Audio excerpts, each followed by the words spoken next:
peaches, peaches, peaches, peaches, peaches, peaches, peaches, peaches. I love you. Peaches, peaches. Oh, hey, hey, well, that's kind of embarrassing. Hey guys, the Black Critic Guy.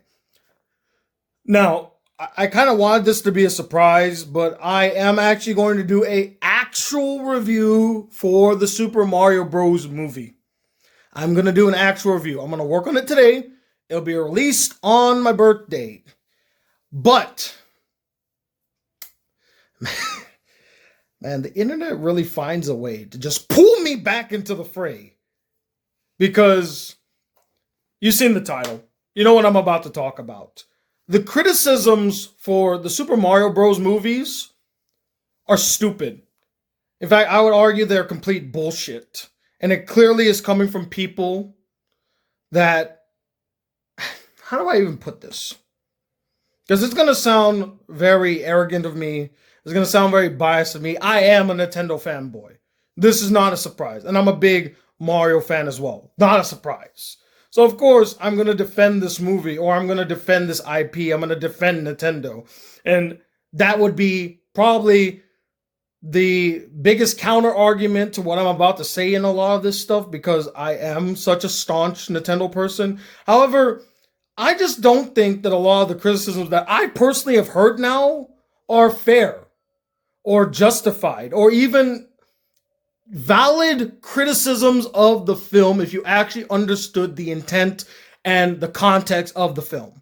So what are some of these criticisms that I'm talking about? Well, I want to start with probably the biggest one, and one that I personally thought we were done with this bullshit.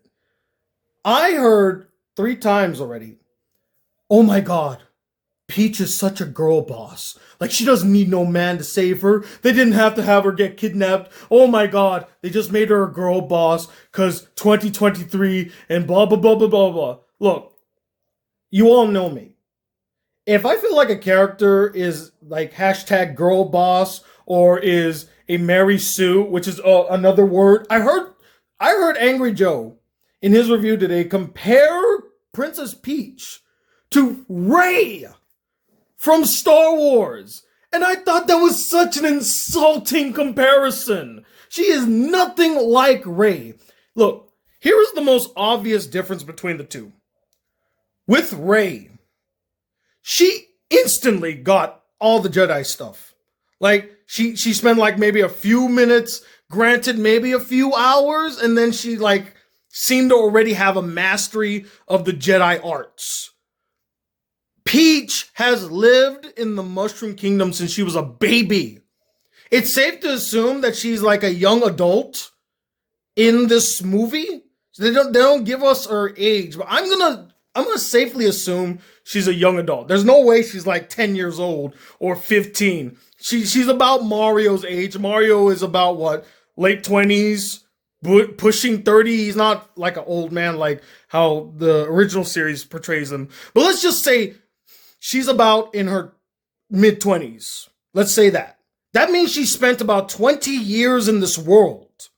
You mean to tell me within those 20 years, she could not have just learned the ways of this world and perfected the skills needed to survive? Like, it's such bullshit to make you think that she's a Mary Sue or a hashtag girl boss because she could do that training montage at the beginning of the film that Mario fails at. You know why I didn't have a problem with it? Because obviously she's done this before.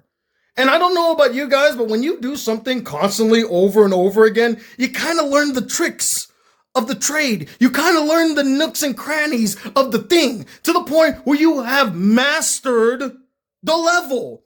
There have been countless Mario levels I can one-shot and not even lose a life because I played the level so many times. I could beat the entire Super Mario Sunshine game without losing a life because I know all the levels so well. And that's the thing, mastery over decades. That's why she's not a girl boss. That is a terrible criticism on Peach. You want to say that she's a paper-thin character? I actually agree with you on that. because they didn't give her much development. That's the one criticism I heard that's a valid criticism. The characters are mostly paper thin besides the Mario brothers and their relationship. I agree. That's the only criticism I will agree. But I will not take this whole Peach is a girl boss and oh my god, Mary Sue, why is she so good? And Mario's like, so like, oh, whoop, whoop, whoop, whoop, he's like derping all over the place. You know why? Because Mario literally just arrived. If he was so good at everything, I would have a problem with that. But the fact that he had to do a training montage and learn how to navigate these obstacles, that's called development, guys. He had to learn that. And the reason Peach didn't have to learn that, again, clearly it's established in not just in the lore of the Mario Bros. Movie, or in the lore of Mario in general. In the movie itself, they show her coming to the Mushroom Kingdom as a child. In that time, you don't think she trained? What, she just sit on her ass just waiting for some prince to save her? No, I actually like that she was involved in the journey. I thought that was actually refreshing instead of her being the damsel. Could she be the damsel? Sure, I wouldn't have a problem with that. But the fact that she was involved and actually was a participant in this adventure, I love that. That's great. If only they actually gave her more development with Mario, or at least show glimpses of them getting closer. That's where they dropped the ball with Peach, in my opinion. The next criticism that I heard was that, oh, I don't like the fact that Mario and Luigi were split up. I kind of agree with this until you stop to think about it like this, guys. Let's go off the premise that Mario and Luigi were not separated. And we already know that that green pipe that they went through also leads back home. What makes you think they won't just go back into the pipe? They have no attachment to this world. Why would they get involved in a conflict that has nothing to do with them? I'm waiting. What makes you think they would get involved in this conflict? Why should they? They have no attachment. There's no reason for them to be there. If they're together, the fact that they split them up gives Mario motivation to stay in the world and to face Bowser, to save his brother. Like, I don't think anyone has pointed this out. Jeremy Johns hasn't pointed this out. Chris Stuckman, who else did I watch? Critical, Jack's Films, and even Angry Joe. None of them mentioned the fact that, you know, if the brothers weren't there, there's no reason for this movie to exist. If they were still together, all they would say is, wow, Mario, that was a crazy trip down that pipe. Hey, let's head back now, you know? Because the thing is, Mario's not an adventurous person. He's not like, oh, wow, let's experience this new world. It's a world of mushrooms. And in the movie, it's already established he doesn't like mushrooms. So what reason would he have to stay? Unless he had a literal motivation to stay, which, again, his brother. That's why they split them apart. I don't like the fact that they were split apart either. I don't like it. But it makes sense in the context of the film. It makes sense in the context of the film. Next criticism. Oh my god. Bowser's just a simp. Oh my god, Bowser's in love with Peach? What? That's crazy. Man, what? That's lame. Why? Bowser's in love with Peach? That's why he wants to take the star and all that stuff? That's stupid. I was going to say the phrase, I hate to be that guy, but I'm not going to even say that phrase. I'm going to be that guy right now. You clearly have never played a Super Mario Bros. Game. If that was unbelievable to you. And if you're a Mario fan and you made that complaint, shame on you. That was honestly the most accurate thing about this film. I'm not even joking. That was honestly the most accurate thing about the film, because really think about all the games. Why does Bowser kidnap Peach? He gets no real power from it. He's already powerful. He gets no adulation from the world that he took over the Mushroom Kingdom. It's a personal reason he kidnaps Peach. It's a personal reason, out of lust, out of yearning for Peach, obviously. I mean, just think back to all the games. It's like the clearest thing. He kidnaps Princess Peach, not because he wants to rule the Mushroom Kingdom, not because he wants to rule the world. He wants Peach. That's it. It couldn't have been more clearer than in Super Mario Sunshine and Super Mario Odyssey. In Super Mario Sunshine, he kidnaps, or not even him, it was actually his son, but they're on vacation and they take Peach. He's like, that's my mama. Isn't that what Baby Bowser says? Or Bowser Jr., I'm sorry. Bowser Jr. says, that's my mom. Again, making it more personal. And then in Super Mario Odyssey, he's literally in a wedding dress. He wants to marry Peach on the moon. Again, clearly, if that's your argument for why you don't like the fact that all of a sudden he just says that he took the star so that he could propose to Peach, and you're shocked by this notion, that's on you, buddy. You failed to know the source material. Or if you do know the source material and you found that a problem, shame on you. You should have known better. Like, that is like the most obvious thing about Bowser, and you missed it. I was laughing my ass off because I was waiting for them to reveal the fact that Bowser's not really a guy out to rule the world. He's not a guy that wants everyone to fear him and uses intimidation. Like, he is a petty motherfucker. He is super petty. His motives for doing anything are personal. They have always been personal. Why does he hate Mario? Because he always gets in his way of taking Peach. Obviously. And in the movie, it clearly shows. He doesn't hate Mario because, oh, he's a guy threatening my power. He hates Mario because he's palling around with Peach. And Peach seems to be forming a bond with him and liking him. And he's jealous, obviously. That's why he's mad. And I'm not gonna lie, the best moment in the film for me, and I watch this with my girlfriend, and we sing this to each other all the time. There's a scene where Bowser is on the piano and he's singing the song that I sung at the beginning of this video. And I was laughing my ass off because I'm like, that is so accurate. Like, when you take away the facade, you take away the veneer, you take away the shell, you take away the scary look, deep down inside, Bowser's just a lovesick puppy.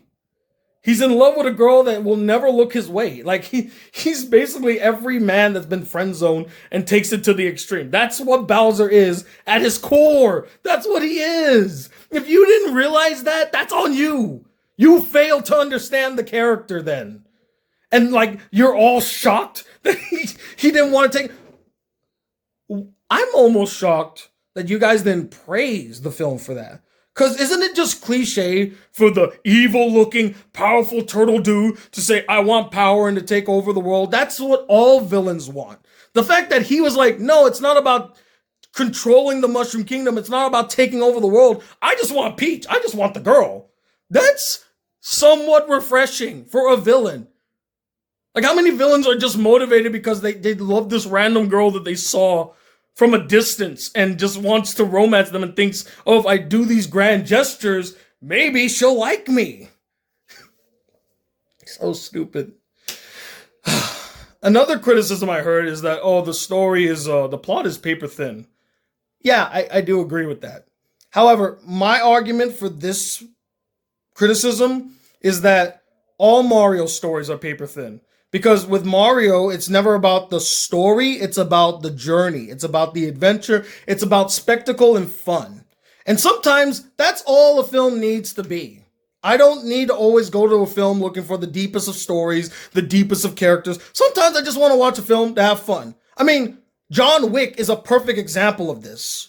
No one's complaining that John Wick had a loose story or well, I guess we all do make fun of the fact that the plot revolves around a guy getting revenge because someone killed his dog. But we roll with it because it's so much fun. And that's the same thing here with the Super Mario Bros. Movies. Just roll with it, guys.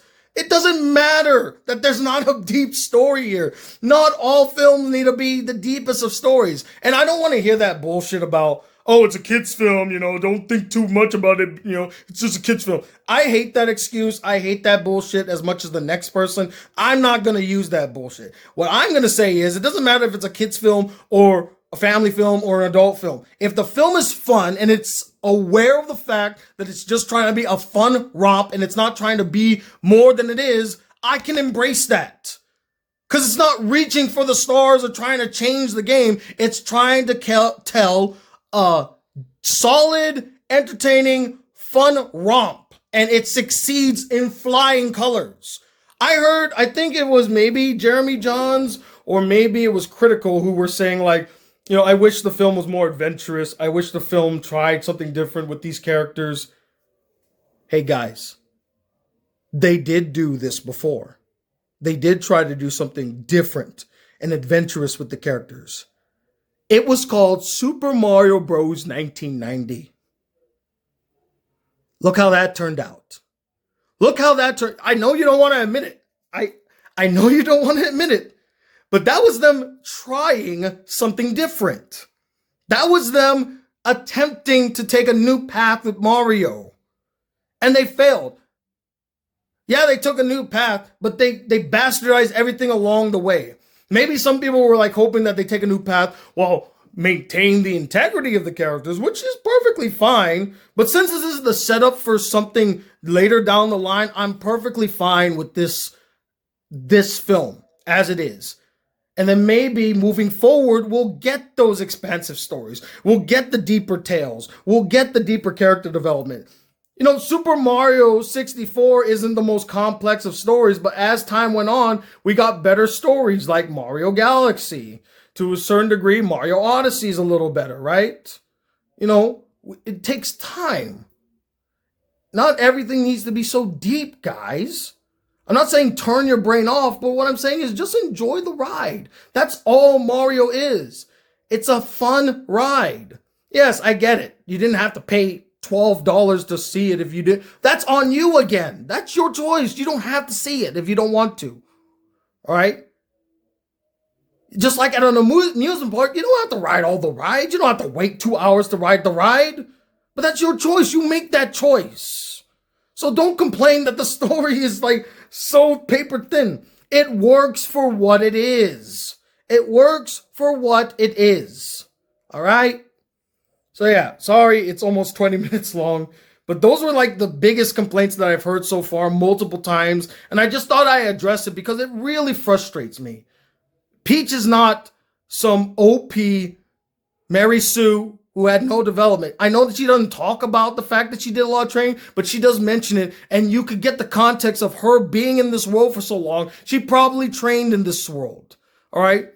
Bowser focusing on trying to romance Peach. That's the character. Do your research. All right? They were very faithful to a lot of these characters. I loved it. I'm glad that they mentioned that. If Bowser was just trying to take over the world and kidnap Peach in the process, I would be angry about that choice. Because that doesn't sound like Bowser to me. That's not Bowser. Bowser's a lovesick puppy. That's what he is. If you don't separate the brothers, there's no reason for them to want to be involved in this conflict. They have no stakes. They have no ties to it. By separating them, it gives them a reason to stay. It gives Mario a reason to fight the bad guy. Okay? There needs to be some proper motivation for the characters to do something. Obviously. And again, the story being simple, being not so complex. Guys, again, not every story has to be like that. Sometimes you can just stay in your lane and it would work. And be thankful that there weren't a lot of poop and fart jokes like in other Illumination films. They were actually reserved this time. They showed restraint and they showed the proper respect that the Mario IP deserved. And they gave fans what they wanted. Is it full of fan service? Absolutely. Did it work? Hell yeah. And sometimes that's okay. Not every film is going to be the Banshees of Inisherin. Not every film needs to be everything everywhere all at once. To be a good film. There are many paths to a good film, guys. Please understand this. Critics reviewing this film, understand that. Sometimes you need to look beyond what you already think of a film needs to be and just see it from a different perspective in a different context. And maybe you'll understand what the film is trying to say. Come on, you talk so much, like I'm talking to the film critics now. You guys talk so much about understanding the context, looking deeper into the film. Why don't you do that? Think about the context of what this film is trying to say to you. Is it trying to be deep? No. Is it trying to tell you a complex story? No. It wants you to have fun. Let go of your arrogance. Let go of your pretentiousness for 5 fucking minutes and just enjoy the ride, dude. That's it. That's all I gotta say. Anyway, I'll do my Mario review proper in a few. It should come out within a day. I just have to let that all out. As you can tell, I've been holding that in. Haven't I? So, anywho, it's getting hot in this room, so I'm gonna go ahead and end this video now. I'll see you guys soon. My birthday's coming up, so yeah. I'm turning 30. I'm turning 30. Peace, YouTube.